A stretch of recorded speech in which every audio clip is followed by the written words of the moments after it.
nouveau CQFR, deuxième signature des Los Angeles Lakers.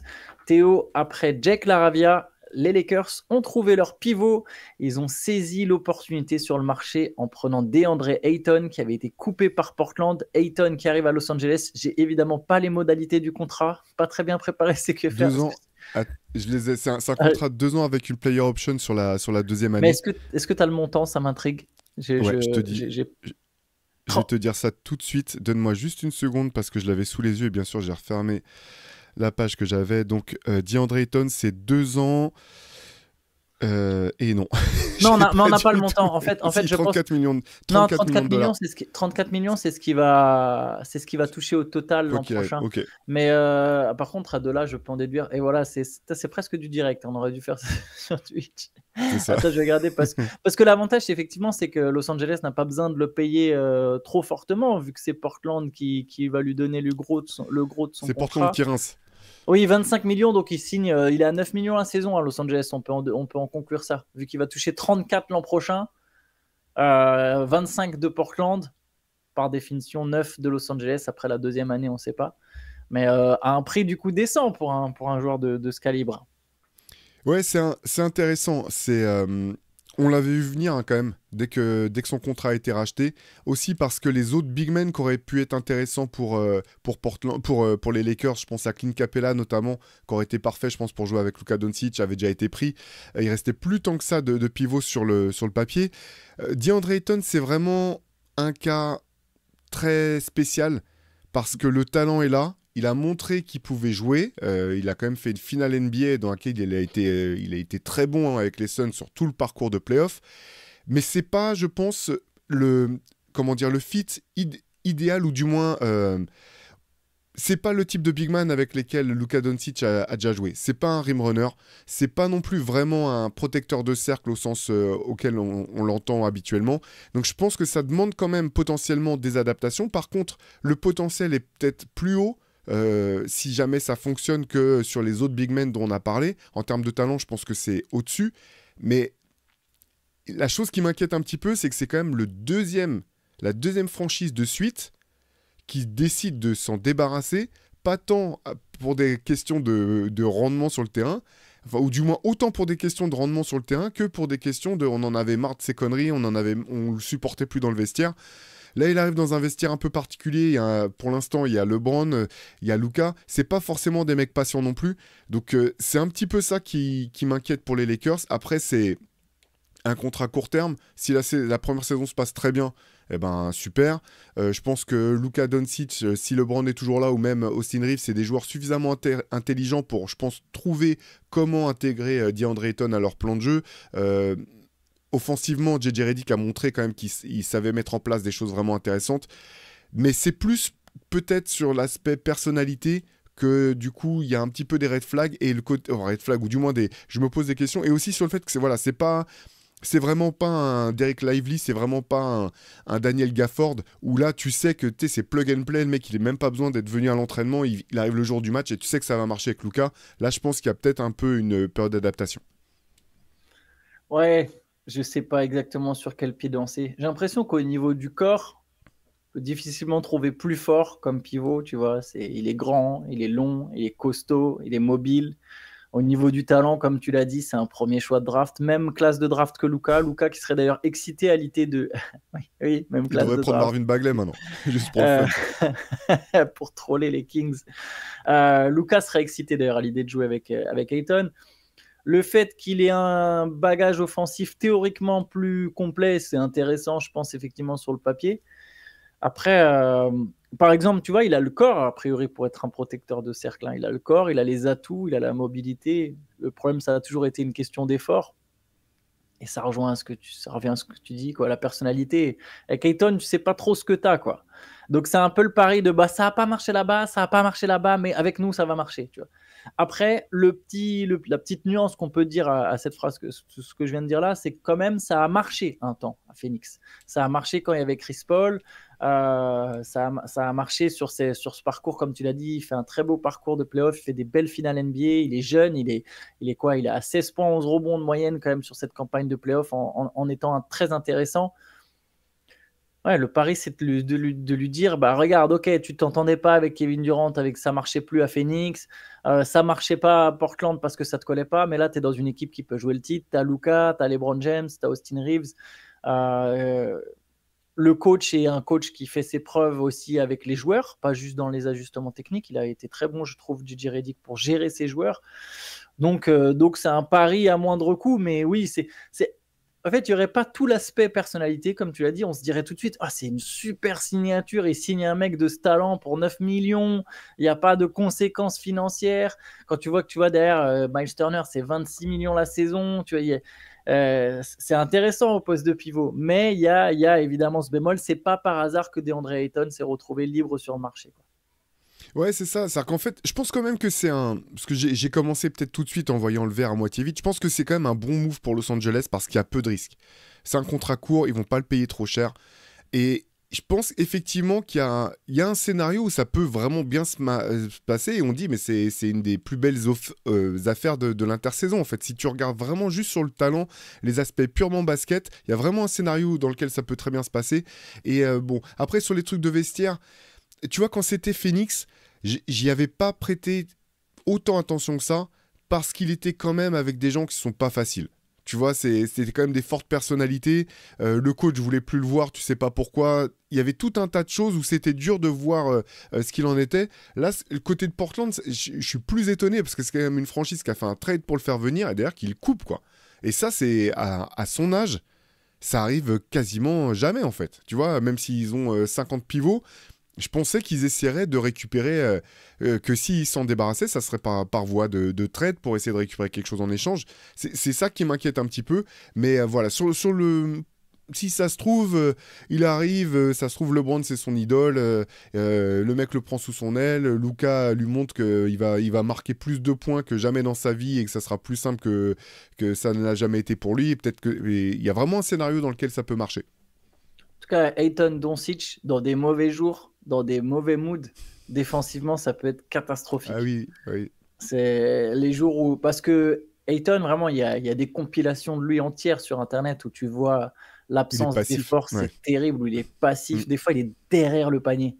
Un Je vois pote qui m'a exactement envoyé l'image ça il dont n'y a tu pas parles. longtemps, il est Ouais. derrière le panier pendant qu'il y a les mecs qui se tapent au rebond, quoi. Mais bon, à Non, voir. Ouais. non, mais c'est vrai que tu dis, si t'as Ayton, LeBron, Austin Reeves, Luka, et qui sont dans un mauvais jour, ou c'est un back-to-back, ou je sais pas quoi, ça peut être compliqué. C'est marrant, il y a encore pas mal de rumeurs autour de LeBron d'ailleurs sur son avenir. Je sais pas à quel point, je sais pas quoi penser de toutes ces rumeurs. J'en ai revu passer une, je te lance là-dessus. C'est vrai qu'on n'avait pas prévu d'en parler, mais j'ai vu que les Mavs seraient intéressés que s'il est buyout. En même temps, les gars, on se doutait bien que vous n'alliez pas faire un trade pour un joueur qui coûte 55 millions. En fait, tu peux quasiment pas faire de trade de LeBron James et je vois pas pourquoi les Lakers Bah oui, se mettraient à buyout un mec qui coûte 55 millions, quoi. contre Cooper Flag, ils peuvent faire un trade contre Cooper Flag. Alors, théoriquement, ils peuvent même pas.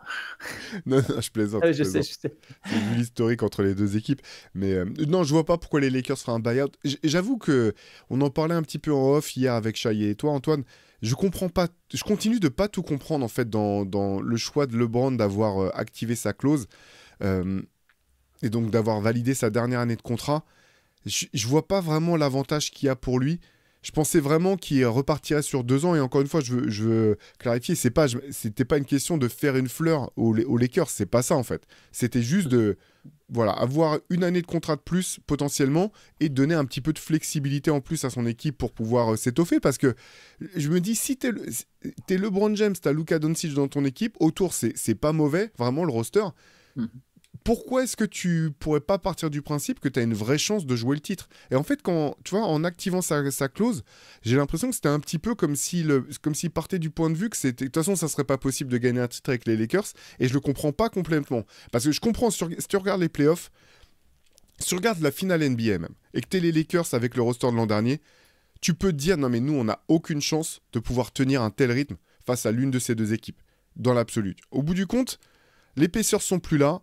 Les OKC, c'est terrifiant, mais on a bien vu en fait à quel point c'est dur de répéter pour des questions de blessures, pour des questions de, pour tout un tas, tout un tas de questions. Tu peux pas partir du principe, aussi fort soit OKC, tu peux plus partir du principe en disant de toute façon le Thunder sera en finale NBA l'an prochain.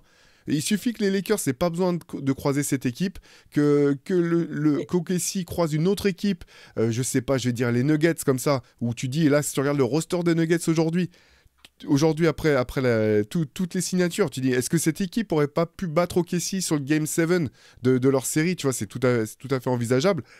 Il y a toutes ces choses-là me font me dire que si t'es les Lakers, je dis pas que t'es garanti de pouvoir jouer le titre, mais il y a un scénario où c'est possible en fait.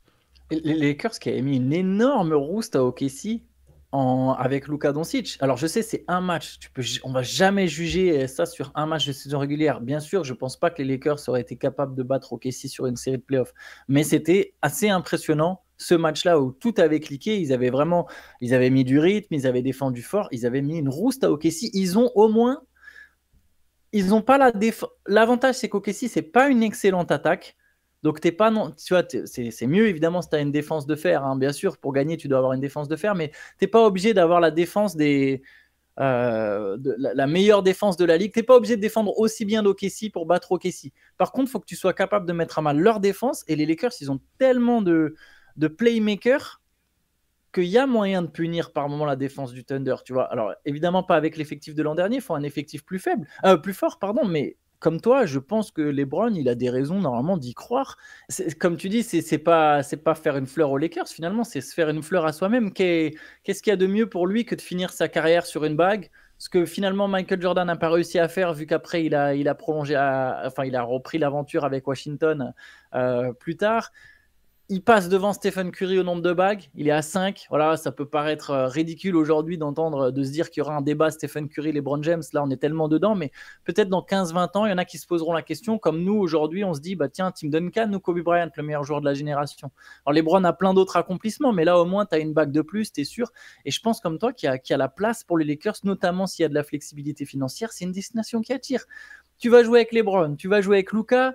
Tu vas jouer sous le maillot des Lakers, tu vas jouer à Los Angeles, le climat, sous Gigi Redick, coach jeune qui met en valeur ses joueurs, qui a l'air de bien gérer ses joueurs. Il y a plein d'atouts. Si tu as de la flexibilité financière, on peut se dire que Los Angeles, ils peuvent signer plein de gars en fait sur le marché. Et effectivement, moi aussi un peu surpris qu'il ait finalement pris cette option à 55 millions. J'ai l'impression qu'il y a une lutte interne qu'on capte pas, en fait, qu'il y a une lutte de pouvoir, qui est un truc comme dans les séries, tu vois. Ça nous paraît un peu ridicule de l'extérieur, mais il y a forcément quelque chose comme ça, tu vois. Il y a une lutte pour du pouvoir quelque part, quelque chose qui nous échappe parce qu'on n'a pas les tenants et les aboutissants. Mais c'est intéressant ce que tu notes parce que c'est l'autre question que je me posais. Dans quelle mesure est-ce que le rachat de la franchise change quelque chose? Peut-être effectivement qu'il y a des choses en interne dont on n'a pas idée, qui ont motivé ce choix, mais ouais, c'est étrange. C'est étrange.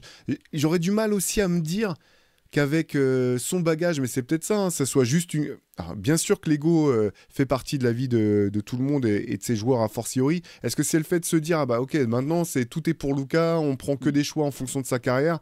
Mais si c'est ça, même je pensais qu'il avait conscience de ça et qu'en même temps il voyait que malgré tout, c'était possible de jouer un truc. Tu vois, c'est ça qui m'étonne. Bref. Ouais. On aura peut-être la réponse dans quelques semaines. Je serais quand même, ce que je disais on en parlait avec Shai, je serais extrêmement étonné que LeBron demande à être tradé autre part. Pour moi, il y a que deux scénarios. Celui auquel je crois le plus fort, c'est qu'il termine sa carrière aux Lakers. Et sinon, je pense qu'il y a qu'une seule destination possible, c'est Cleveland. Je le vois pas finir sous un autre maillot. Même, tu vois, je sais pas ce que t'en penses, Antoine. Si LeBron finissait sous un autre maillot sa carrière que celui de... Même Miami, en fait, je le vois pas, en fait, le truc, tu vois. Même au bout du compte, Miami, avec lequel il a gagné ses titres, je vois pas un retour à Miami et ça se termine en ouais, j'ai fini ma carrière là où ça devait se terminer. J'ai l'impression que c'est soit les Lakers, soit Cleveland. Qui même l'option. Ouais, je vois ce que tu veux dire. Pour moi, c'est même que les Lakers, même Cleveland, je vois pas en fait. Bon, et si, il y a le côté, je reviens encore une fois. On sait, il nous l'a déjà fait le coup du retour dans l'Ohio. Là, tu peux gagner. Le truc, c'est que potentiellement, tu peux aller à Cleveland et dans une équipe qui va jouer le titre dans une conférence qui est quand même plus ouverte que celle que tu quittes. Oui, c'est vrai. C'est vrai que tu as une chance de titre. Plus qu'à Dallas, hein, je dirais. Hein. Mal à capter le truc de Dallas. Kyrie Irving est blessé.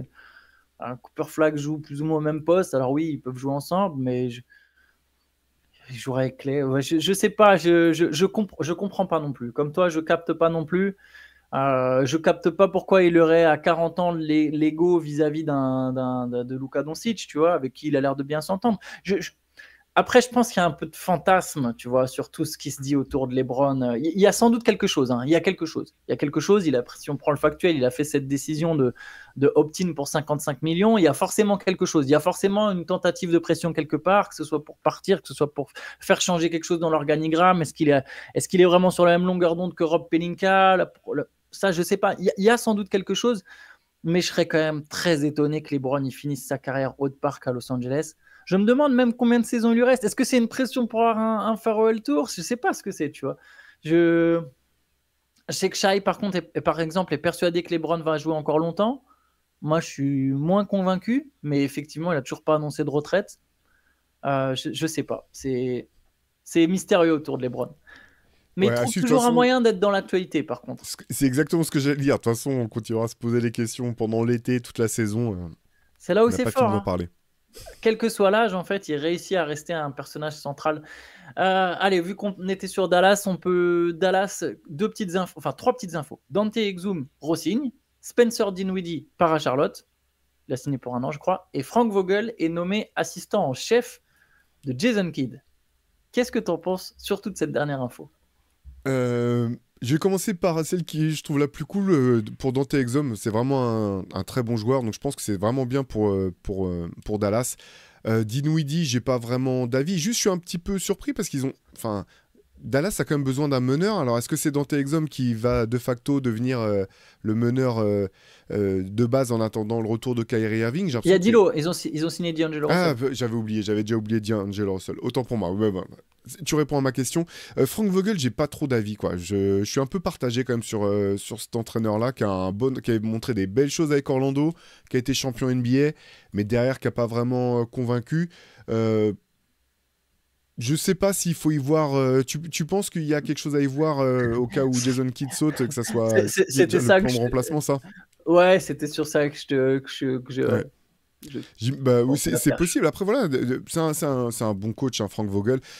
Toutes les rumeurs, tu sais, autour de Jason Kidd et New York, là, je capte pas pourquoi tu préférais aller coacher les Knicks que coacher cette équipe. Enfin, coacher un premier choix de draft, quand ton premier choix de draft c'est Cooper Flag, j'ai l'impression que c'est quand même tous les entraîneurs rêvent de faire quasiment. On a bien vu, alors je compare pas Cooper Flag à Victor Wembanyama, mais que Greg Popovich a certainement prolongé son passage en tant qu'entraîneur pour avoir l'opportunité de coacher Victor Wembanyama. La situation des Mavs voilà, ils vont avoir une bonne équipe, il y a plein de choses à faire. Je pense pas que ce soit un contender pour le titre, mais c'est intéressant, je pense, en termes de projet. Je vois pas pourquoi Kidd aurait voulu partir absolument. Après, voilà, il y a quand même des choses qui ont fuité.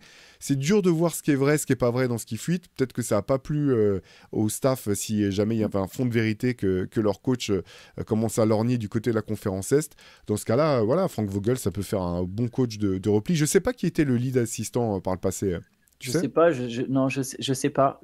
Et il arrive, je sais, tu sais, il y en a, il y a est-ce que c'est vraiment un lead? Ouais, c'est pas un associated coach, hein, il arrive juste. Là, Ouais, ouais, parce que ça aurait là, été ça aurait été super rude pour vraiment. Jason Kidd. Là, Ouais. là c'est. Parce que ça fait un peu contrepoids, parce qu'il y avait des rumeurs comme quoi Jason Kidd, tu sais, il se servait de cet intérêt pour New York pour aussi négocier une extension.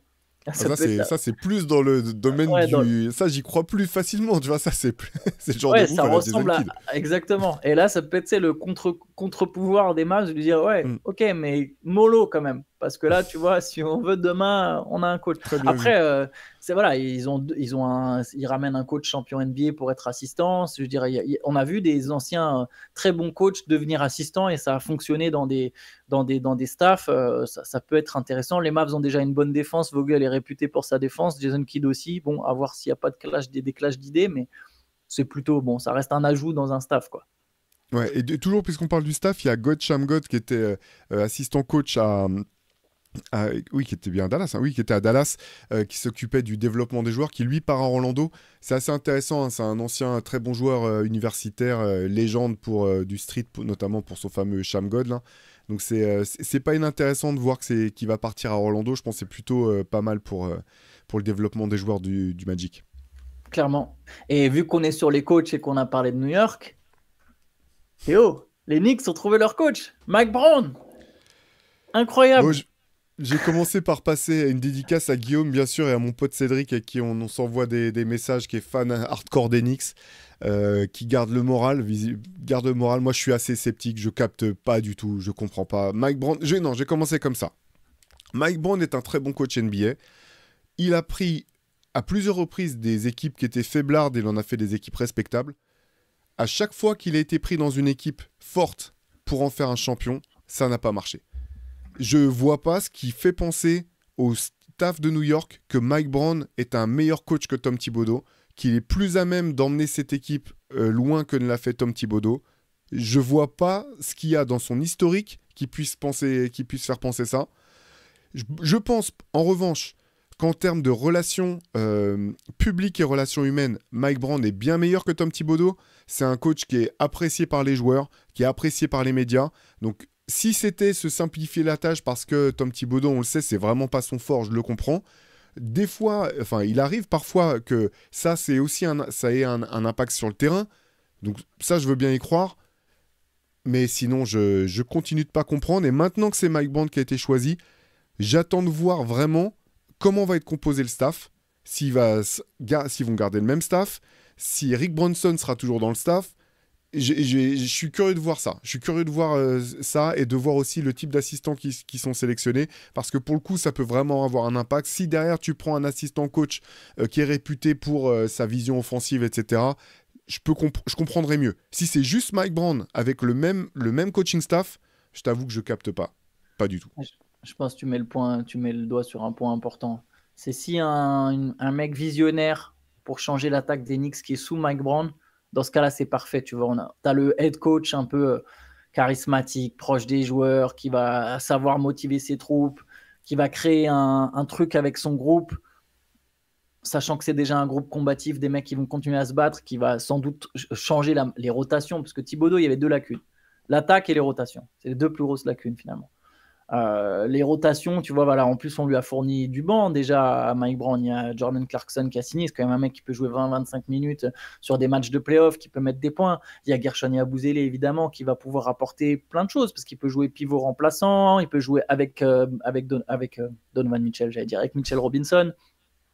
Il y a une rotation à 8 très intéressante à New York. Il faut trouver une manière de faire jouer plus intelligemment cette équipe en attaque, de faire jouer avec plus d'ingéniosité pour mettre mieux en valeur certains joueurs. Je pense notamment au Mikal Bridges, tu vois. Quand même un mec qui, à un moment, même sur des courts passages, il était à 25 points par match.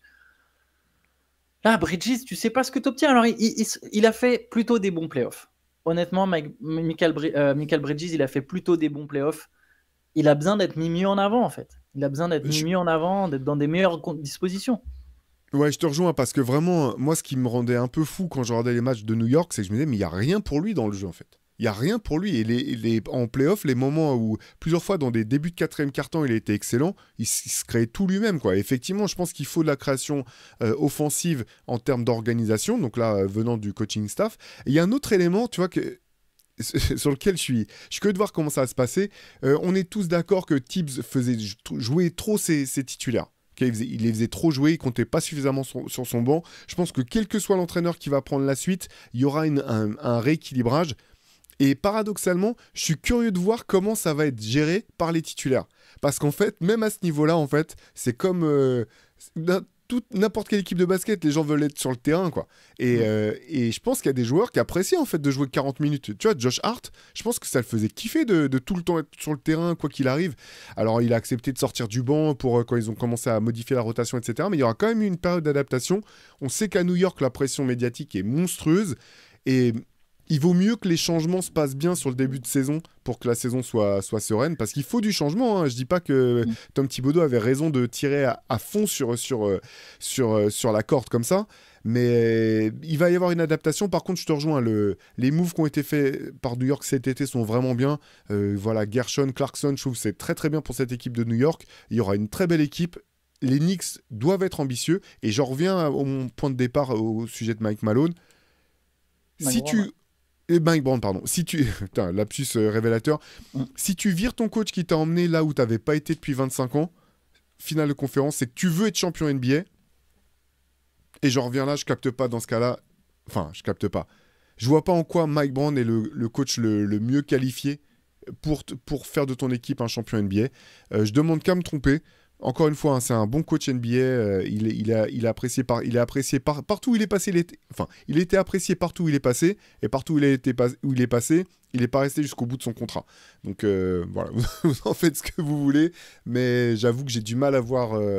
J'ai du mal à voir ce coach révolutionner le jeu des Knicks. Et New York, comme tu l'as dit, a intérêt à bien commencer la saison parce que là, l'Est est tellement ouvert. Tu as tellement ce statut de favori. Et c'est une ville où ça peut tellement partir en vrille si jamais tu déçois. Si les Knicks sont un bilan neutre ou à peine positif au bout de, je sais pas, de 20 matchs, ça peut aller dans tous les sens, quoi. Donc, bon, ça sera évidemment l'un des trucs intéressants à suivre sur le début de saison. Allez. Juste j'y pense là, puisque les Knicks aimaient bien demander aux autres franchises s'ils pouvaient parler à leur coach. Ils voulaient pas parler à Rick Carlisle par hasard. Franchement. Tant qu'à faire, hein. Tant qu'à faire. Carlisle, parce que là, enfin, c'est pour les Pacers, franchement, je suis quand même assez triste pour les Pacers parce que ils font une saison incroyable, ils vont jusqu'à un Game 7 de finale NBA et l'an prochain, t'as l'impression que ça repart de zéro quasiment. Bref, pardon, c'était juste une aparté. Ouais, non, mais c'est intéressant sur Indiana, hein.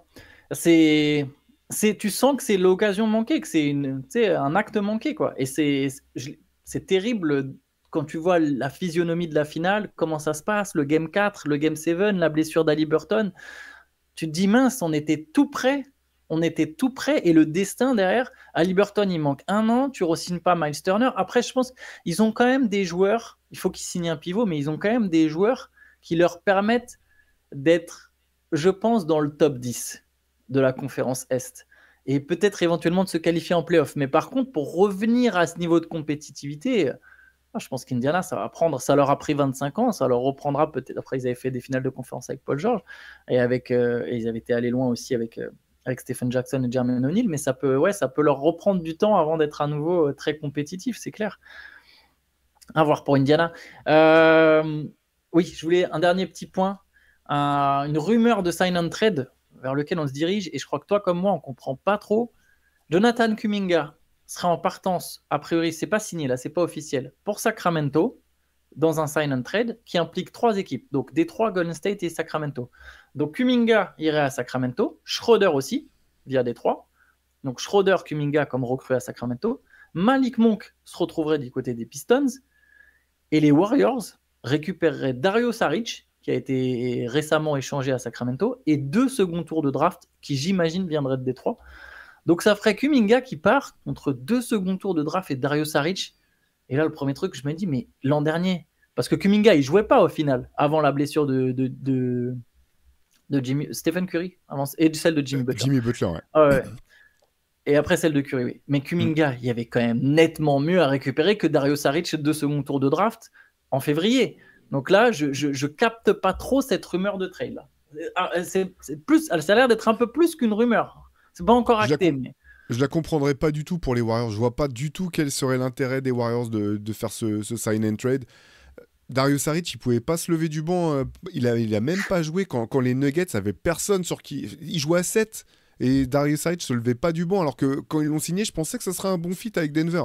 Là, c'est plus le hasard à ce moment-là, quoi. Si tu peux pas jouer quand ton équipe a à ce point-là besoin de joueurs, je vois pas du tout l'intérêt pour les Warriors. Il est déjà passé aux Warriors, hein, je me trompe pas, Saric. Oui, mais après, pour le terrain, je pense qu'il n'y a aucun intérêt terrain. Hein. Je pense que c'est purement économique parce qu'il touche 5 millions, je crois, hein, Dario Saric. Donc tu récupères, tu te mets encore 5 millions d'économies et tu prends 2 seconds tours et c'est juste histoire de dire, bon, bah, Kuminga, on l'a pas perdu contre rien, quoi.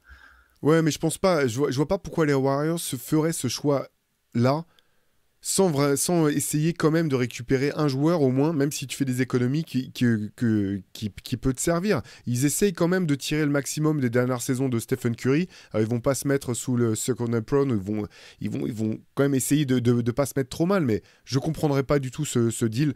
Je pense que Kuminga, c'est vraiment un joueur qui peut intéresser des équipes, hein, que ça soit Détroit, que ça soit Miami. Il y a quand même suffisamment de rumeurs depuis suffisamment longtemps autour de Miami pour que je pense qu'il y a quelque chose de solide. J'ai l'impression que les Warriors doivent pouvoir récupérer mieux que Saric, 2 seconds tours de draft et un peu d'économie. Ouais, pas pareil que toi. Alors, le truc, c'est que Kuminga, donc il est free agent, mais protégé. Donc, les options que tu as, c'est s'il signe quelque part, c'est soit tu t'alignes, soit tu t'alignes pas. Détroit, ils peuvent plus lui offrir d'argent parce qu'ils ont déjà signé Caris Levert Mm. et Duncan Robinson via un sign and trade. Sacramento, j'imagine, n'a pas la place pour le signer. C'est pour ça, d'où le sign and trade. Et du coup, après, par contre, donc du coup, tu peux t'aligner, tu peux décider de t'aligner et de te dire, bah, on va les changer plus tard. Je crois que tu peux les changer à partir du 15 janvier, un mec qui est signé comme ça à la fin de son contrat rookie, mais je suis plus très sûr. Mais il me semble que c'est à partir du 15 janvier. Mais du coup, jusqu'en janvier, tu as Kuminga qui, a priori, sera mécontent parce que déjà, il est mécontent de base à Golden State. Et en plus, là, il sera resté contre son gré. Si Miami fait une offre, effectivement, là, tu peux négocier un sign and trade avec Miami. C'est ce que j'essaierais de faire aussi si j'étais Golden State, c'est de jouer sur cette carte, de se dire, bah, Kuminga, faut qu'il aille à Miami et on récupère mieux que comme tu l'as dit, Saric de second tour. Après, ça se trouve, Miami offre pas beaucoup plus non plus, je sais pas trop. Mais on se dirige vers un scénario où, ouais, je trouve ça triste pour Golden State comme toi. J'ai l'impression que la contrepartie est faible. Alors oui, à partir du moment où il est free agent, même protégé, tu n'as plus trop complètement les cartes en main, mais en février, je suis persuadé qu'il y avait des meilleures offres que ça pour Kuminga, quoi. Ouais. Donc bon, Non, sans doute, ouais. bon, après voilà, Golden State de toute façon, j'imagine de toute façon, j'ai l'impression a fait une croix sur Kuminga. Enfin, Steve Kerr en tout cas, Golden State, je sais pas, mais Steve Kerr a dû faire une croix sur Kuminga depuis très longtemps. Ouais, c'est sûr. J'ai l'impression qu'il y a eu un point de non-retour dans la saison, là, qui avait été rapporté, hein, où Kerr en avait marre de voir Kuminga, en gros, voir Stephen Curry qui se démarque et pas lui donner la balle pour jouer des espèces d'ISO. Je pense que c'est pas compatible, finalement, avec... C'est un joueur qui a vraiment des qualités, mais au bout du compte, je pense qu'il s'est jamais passé le déclic que les Warriors espéraient. C'est-à-dire que Kuminga arrive à mettre toutes ses qualités au service du style de jeu des Warriors. Ça l'a jamais vraiment fait. Et je serais pas étonné qu'il puisse déployer ses ailes au moins un peu plus. Je pense quand même pas que ce soit un joueur qui soit d'un calibre All-Star, ça je le vois pas du tout. Mais dans un système de jeu plus simple, quoi. Tu vois, avec où tu vas défendre dur, attaquer, mais avec moins de mobilité du ballon des joueurs que dans le système des Warriors. Il n'y a pas de raison qu'ils puissent pas apporter des choses. Mais ouais, je pense que ça peut plus marcher entre eux. Et on sait juste pour finir, on n'a pas du tout parlé de Sacramento, mais un 5 avec Schroeder, DeRozan, Lavine, Kuminga et Sabonis. Les 5 joueurs sont talentueux, mais le fit. Sacramento, honnêtement, je sais pas ce qu'ils font. Il y a J'ai 4. aucune idée de ce qu'ils font. Il y a pas, à part Lavine, il n'y a pas un shooter d'élite dans le 5 majeur là. Je sais même pas pourquoi ils essaieraient de se débarrasser de Malik Monk. Je comprends pas. Il était parfait avec eux en fait. Il jouait très bien avec eux. C'était même leur closer parfois. Je comprends pas ce qui se passe du côté de Sacramento. Je te propose qu'on s'arrête là-dessus. Je trouve ça Ouais, je pense magnifique. parce que j'ai Comme aucune fin, c'est réponse à très bien. donner. Tu vois, j'ai même pas d'hypothèse. J'ai renoncé avec les Kings. Après, voilà, c'est pas un trade qui est fait, mais on en saura plus dans les prochains jours ou dans les prochaines heures. On va s'arrêter là-dessus. On se retrouve demain, comme d'habitude, pour un nouveau CQFR. On verra quelles sont les nouvelles qui sont tombées d'ici là. Bonne journée à tous. Ciao, ciao. Ciao.